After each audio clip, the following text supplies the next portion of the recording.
अस्सलाम वालेकुम। Proper video start करने से पहले मैं दो गुजारिशात करना चाहता हूँ। पहली गुजारिश ये है, डिस्क्लेमर है कि ये जो वीडियो है ये शॉर्ट टर्म जो इन्वेस्टर्स हैं, जो मीडियम टर्म जो ट्रेडिंग करते हैं, ये वीडियो मैं उनके लिए बना रहा हूँ। जो लॉन्ग टर्म वाले हैं वो इस किसी भी बात से मेरे इंस्पायर नहीं होंगे। दूसरी बात ये कि ये आपके सामने नज़र आ रही होंगी मेरी कैटेगरीज़ की जो रिपोर्ट है। जो नए बहुत सारे लोग जुड़ते हैं डेली बेसिस के ऊपर, तो मैं उनके लिए भी अर्ज़ कर दूं और पुराने लोगों को भी मैं रिवाइज़ करने के लिए कह रहा हूं कि ये जो मैं कैटेगरीज़ बनाता हूं, इन कैटेगरीज़ को लाजमी ये रिपोर्ट आप देखा करें और आपने सिर्फ कैटेगरी A+ और कैटेगरी A को देखना है सिर्फ। बाकी B, C, D को देखने की ज़रूरत ही नहीं है। ठीक है, आपके पास स्टॉक्स होंगे D और D- के भी, बट आप आज से ही अपना एक जर्नी स्टार्ट करें। जिस तरह मैं आपको कह रहा हूं कि A+ और A, एक तो देखिए मैं 101 कंपनीज का ये डेटा बनाता हूँ। ठीक है, इसमें मैंने मज़ीद कुछ कंपनीज को ऐड करना है ताकि आप लोगों के लिए आसानी पैदा हो जाए। बट अभी कुछ काम की ज़्यादती की वजह से आप समझ लें कि चीज़ों को मैं नहीं कर पा रहा। तो A और A+, जब A और A+ में स्टॉक्स आएंगे, आपने अपनी बाइंग को उसके बाद ही सोचना है। पहले A में आने दें और A+ में आने दें। A में आने दें तो आप सोचना शुरू करेंगे, और कोई भी स्ट्रेटजी आप दुनिया की कोई भी स्ट्रेटजी इसके ऊपर इंप्लीमेंट करना चाहते हैं, बेशक TKT आप इंप्लीमेंट करें या कोई भी स्ट्रेटजी इंप्लीमेंट करें, उसको A और A+ में आने दें। एक कम से कम A में आने दें। ठीक हो गया। और उसके बाद ये जब आपका स्टॉक आ गया, A में आ गया या A+ में आ गया, आपने कोई भी स्ट्रेटजी आप यूज़ कर रहे हैं, आप TKT यूज़ कर रहे हैं, तो वो तो खैर वैसे ही आपको बताएगी कहाँ पर आपने एंटर होना है। आपने फ़र्ज़ कर लें एंट्री ले ली। एंट्री लेने के बाद आपने फ़र्ज़ कर लें A+ में था स्टॉक, आपने एंट्री ली, उसके बाद वो A में गया, B में गया, C में गया, D में गया। इससे आपको कोई फ़र्क नहीं पड़ना चाहिए। आपको फ़र्क पड़ना चाहिए कि आपने उसको सेल कहाँ करना है, वो आप स्ट्रेटजी लेके चलेंगे। स्टॉप लॉस की स्ट्रेटजी लेके चलेंगे या एवरेज की स्ट्रेटजी लेके चलेंगे, व्हाटएवर, कुछ भी आप कर सकते हैं। तो ये जो रिपोर्ट है A और A+ वाली, बहुत कीमती रिपोर्ट है, इसको आप देखें। कोई भी स्टॉक आपसे मिस नहीं होगा। मैं 101 स्टॉक्स की बात कर रहा हूँ जो मैं डेटा इस्तेमाल करता हूँ। ठीक है, 500 550 कंपनीज हैं, तो मैं सारों का डेटा अगर मैं डाला तो मेरे लिए ज़रा बयान करना भी मुश्किल हो जाएगा। तो ये मैंने वो स्टॉक्स 101 कंपनीज जो मैंने शॉर्ट लिस्ट की हैं, जिनमें ट्रेड होती है, अच्छी ट्रेड होती है, इसलिए मैंने उनको इस 101 कंपनीज में डाला हुआ है। तो आज जो A+ में स्टॉक्स आए हैं, उनमें अच्छा दूसरी एक और रिपोर्ट है।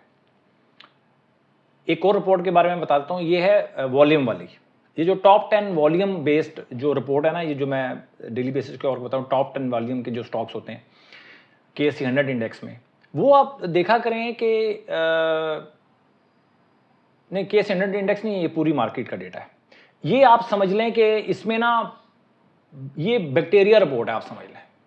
ये इसमें गुड बैक्टीरिया भी मिलेगा आपको, इसमें बैड बैक्टीरिया भी मिलेगा। ज़्यादा इसमें बैड बैक्टीरिया ही मिलेगा आपको, क्योंकि पेनी स्टॉक्स इसमें ज़्यादा होते हैं, क्योंकि छोटा स्टॉक होता है, उसमें काम ज़्यादा होता है। तो ये टॉप 10 में ज़्यादातर बैड बैक्टीरिया वाले स्टॉक्स आते हैं। अब बैड बैक्टीरिया ज़्यादा है, गुड बैक्टीरिया कम है, तो ये रिपोर्ट है इंपॉर्टेंट, इग्नोर नहीं कर सकते आप। लेकिन बैड बैक्टीरिया और गुड बैक्टीरिया की भी आपको समझ होनी चाहिए, तमीज़ होनी चाहिए। ज़्यादातर लोग बैड बैक्टीरिया में ही ज़्यादातर फंस जाते हैं, जिसकी वजह से उनके गुड बैक्टीरिया वाले भी स्टॉक जो है ना, वो तबाह हो जाते हैं, ख़त्म हो जाते हैं। या ये जो बैड बैक्टीरिया है, ये गुड बैक्टीरिया स्टॉक्स को भी खा जाता है, उनका प्रॉफिट खा जाता है सबसे। तो ये रिपोर्ट भी बड़ी इंपॉर्टेंट है, लेकिन ये बैक्टीरिया वाली जो मैं एग्जांपल दी है, इसको ध्यान में रखा करें। आज जो नए स्टॉक्स आए हैं A में, उनमें बैंक ऑफ पंजाब है, HTL है, ई फर्टिलाइजर है, NCPL है और PRL है। और जो A+ में डायरेक्ट आया है वो फौजी फर्टिलाइजर है, और जो A से A+ में गया उनमें PIASCL है और ATRL है।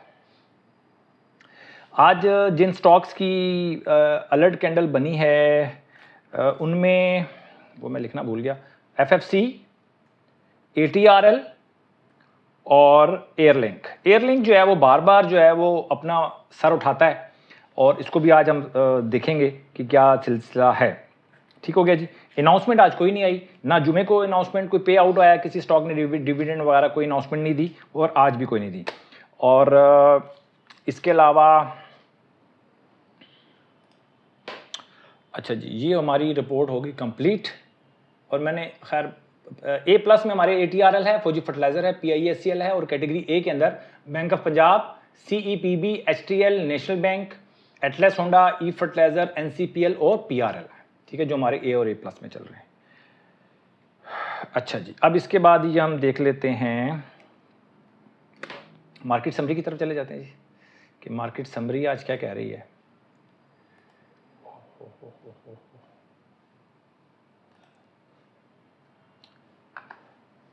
आज मार्केट क्लोज हुई है 1945, और जो वॉल्यूम है वो कल से बेहतर है। 216 मिलियन का काम हुआ था लास्ट डे, आज हुआ है 225 मिलियन का। कोई इतना अच्छा वॉल्यूम नहीं है। इतनी 2000 पॉइंट प्लस हो जाना, मार्केट सारा दिन मार्केट प्लस रही है, लेकिन वॉल्यूम जो है ना वो फ्राइडे जितना ही है। तो ये थोड़ी सी मुझे फिक्र वाली बात लग रही है। वैल्यू खैर बहरहाल 18 बिलियन का काम हुआ था, और आज 24 बिलियन का काम हुआ है। अच्छे स्टॉक्स में काम हुआ है खैर आज, लेकिन वॉल्यूम उस तरह नहीं बढ़ा जिस तरह मार्केट ने परफॉर्म किया, इस तरह नहीं है। ठीक है जी। सेक्टर्स की बात करें, फर्टिलाइजर सेक्टर ने 662 पॉइंट इजाफा किया है, और इन्वेस्टमेंट बैंक ने 323, ऑयल एंड गैस ने 319, और सीमेंट ने 200 पॉइंट, टेक्नोलॉजी ने 200 पॉइंट। यही चलता रहा है जी। कमर्शियल बैंक्स जो हैं वो बड़े नीचे थे, आज 35 पॉइंट इनकी वजह से इजाफा हुआ है। अदरवाइज कुछ दिनों से आपने देखा होगा कि कमर्शियल बैंक्स पीछे जा रहे हैं, और कमर्शियल बैंक्स अदरवाइज काफ़ी महीनों तक जो है वो लीडर रहे हैं जी। ठीक है जी, परफॉर्मेंस में। कंपनीज की बात करें तो एंग्रो एच पहले नंबर पे, फौजी फर्टिलाइजर दूसरे नंबर पे जिन्होंने पॉजिटिव कंट्रीब्यूट किया KSE 100 इंडेक्स को, ई फर्टिलाइजर तीसरे नंबर पे, और OGDC, PPL सिस्टम, ये 6 कंपनीज हैं जिन्होंने पॉजिटिव कंट्रीब्यूट किया है। और जिन्होंने नेगेटिव कंट्रीब्यूट किया उसमें PSEL है, पाकिस्तान सर्विसेज लिमिटेड, और UBL, AGP, ये कंपनीज हैं जिन्होंने नेगेटिव कंट्रीब्यूट किया है। ये होगी समरी। इसके बाद कुछ चार्ट्स को हम डिस्कस करते हैं। एक और बात भी मैं आपसे करना ही थी, वो मेरे जहन से निकल गई है। ठीक, देख लेते हैं। अच्छा जी, फौजी फर्टिलाइजर, फौजी फर्टिलाइजर नीचे आया जी। 57.59 RSI आया था, और आज की RSI 64.05 क्लोज हुई है।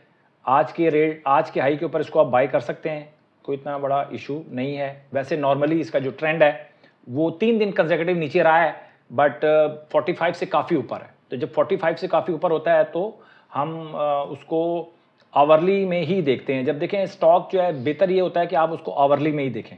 तो आवरली के अंदर अगर मैं देखूं तो लास्ट जो कैंडल थी हमारी, वही 502 रुपये 20 पैसे से ऊपर आप इसमें बाइंग कर सकते हैं अगर हम आवरली में जाते हैं। इसके बाद हम अटक रिफाइनरी को देखते हैं जी। अटक रिफाइनरी की आज अलर्ट कैंडल बनी है काफ़ी अरसे के बाद। कितने अरसे के बाद बनी है ये हम देख लेते हैं। आज अल्हम्दुलिल्लाह इसकी जो अलर्ट कैंडल बनी थी, लास्ट बनी थी 26 सितंबर को। अक्टूबर भी गुजर गया, नवंबर भी, तकरीबन 1.5 महीने के बाद, तकरीबन सवा महीना 1.5 महीने के बाद इसकी दोबारा अलर्ट कैंडल बनी है, दोबारा उठा है। काफ़ी लंबा पूरे 1 महीने का आप समझ लें कि एक डाउनवर्ड ट्रेंड के बाद अब ये कुछ बेहतर हुआ है 5-6 दिनों में। अलर्ट कैंडल भी आज बन गई है। आज के हाई के ऊपर ही आपने बाइंग करना है, उससे पहले आपने बाइंग करना नहीं है। 709 रुपये 85 पैसे क्लोज हुआ है। 729 रुपये के से ऊपर जाए तो आपने बाइंग करना है, इससे पहले आपने बाइंग नहीं करनी। ट्रैप भी हो सकता है कि आप फंस भी सकते हैं। ठीक है जी। और इसके बाद एयरलिंक के बारे में बात करते हैं जी हम। एयरलिंक जो है ये परफॉर्म करता है जब भी मार्केट में कुछ ना कुछ पॉजिटिव आती है एक्टिविटी, तो ये भी परफॉर्म करता है। 3 दिन ये भी नेगेटिव में रहा है, उसके बाद आज भी इसने इम्प्रूव किया है, और आज 60 रुपये 21 पैसे क्लोज हुआ है। हम इसको आवरली में ही लेंगे जाके फ़िलहाल, क्योंकि 55 से नीचे इसकी RSI नहीं गई है।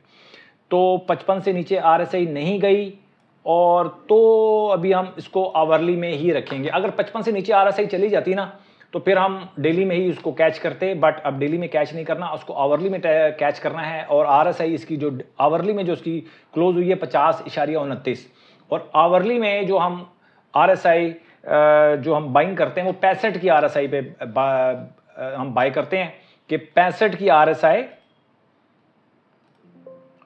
एक मिनट, 65 की RSI अगर ये क्रॉस करती है, 65 की RSI से ऊपर क्लोज हो जाता है तो फिर हम इसमें बाइंग करेंगे। ठीक है जी।